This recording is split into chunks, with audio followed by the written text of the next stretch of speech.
Salut à tous, c'est Thomas et je suis ravi de partager ce petit moment et ce petit café avec vous. Thomas, bonjour. Bienvenue sur ce énième café au Kelly.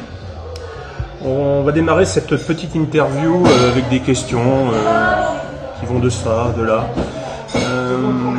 J'ai une première question d'un membre du Jap News qui te demande comment tu as vécu le dernier match, comment tu vois le prochain. Ah bah le dernier match il est très frustrant parce que encore une fois on l'a dans la main. On fait une très bonne première mi-temps et c'est vrai que après en deuxième mi-temps on s'est relâché encore une fois et ils sont revenus et on a perdu encore.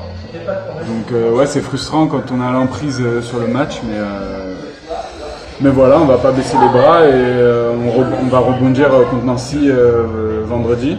Pas simple. Ouais, pas simple, c'est une grosse équipe, programmée pour jouer le haut de tableau aussi. Mais maintenant on n'a pas le choix, hein.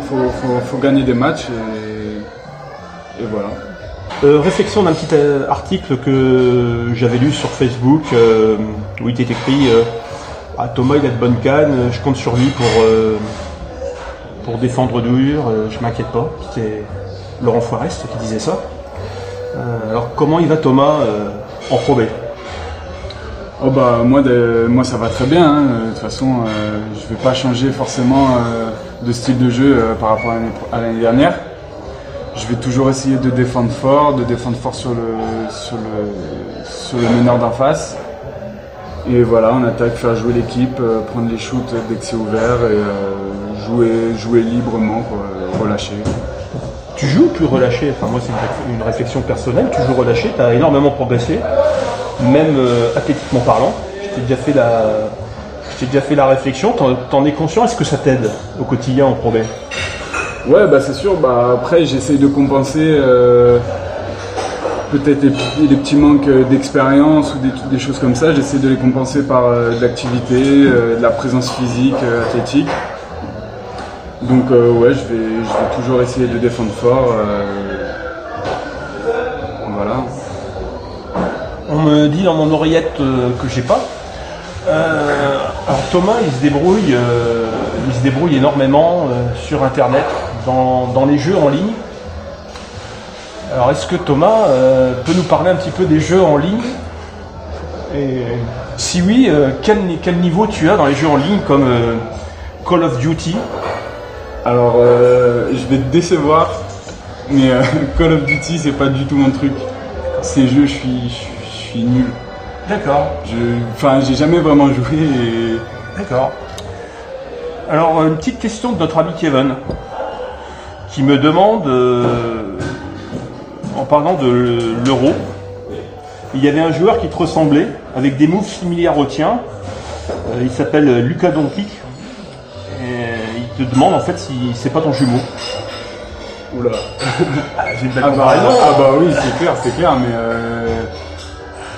Ah oui, non, c'est vrai que ouais, j'ai suivi un peu l'Euro et ses performances. Et c'est vrai que pour lui, il est encore plus jeune, il doit avoir 18 ans à peu près, je crois. 17-18 et ouais, ce qu'il fait, c'est quand même impressionnant. Un meneur, un poste 1-2 comme ça, de 2 mètres, qui fait tout comme ça à son âge, c'est vrai que c'est quand même impressionnant, mais ça me flatte. Merci Kevin.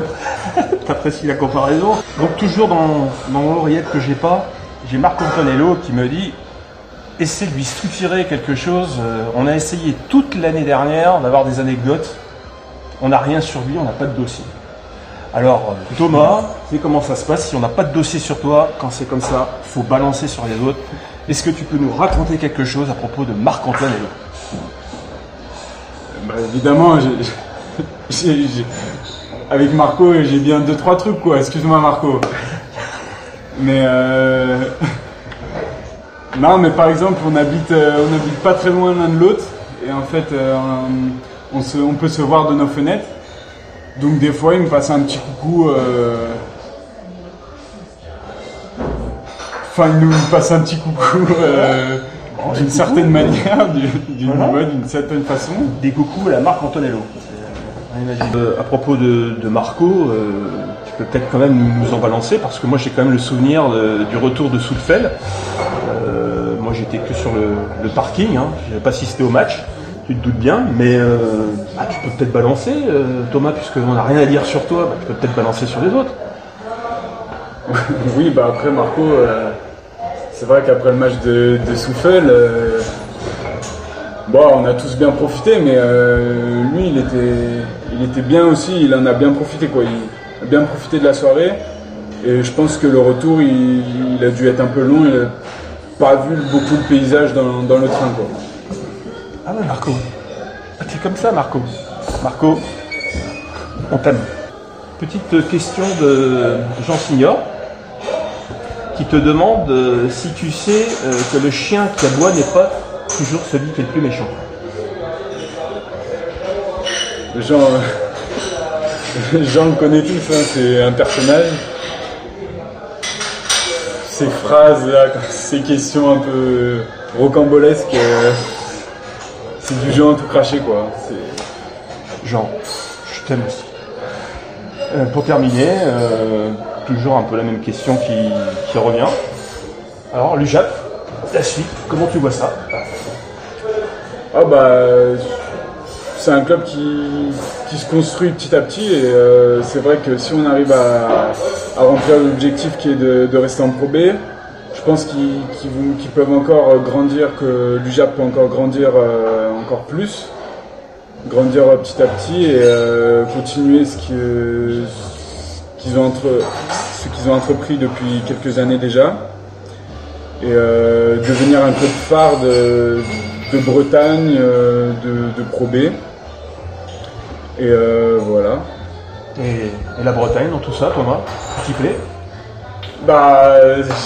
J'y suis depuis un moment, hein, donc ouais, je m'y plais. Ouais, les gens sont très accueillants, sont très chaleureux. Donc c'est une région très, très jolie aussi, donc ouais, je m'y plais bien. Hein. Donc un petit peu de chaleur quand même par rapport à la région lyonnaise. Après, tu sais, l'été, je suis chez moi vers Lyon là-bas, donc il fait bien chaud l'été. Donc profite.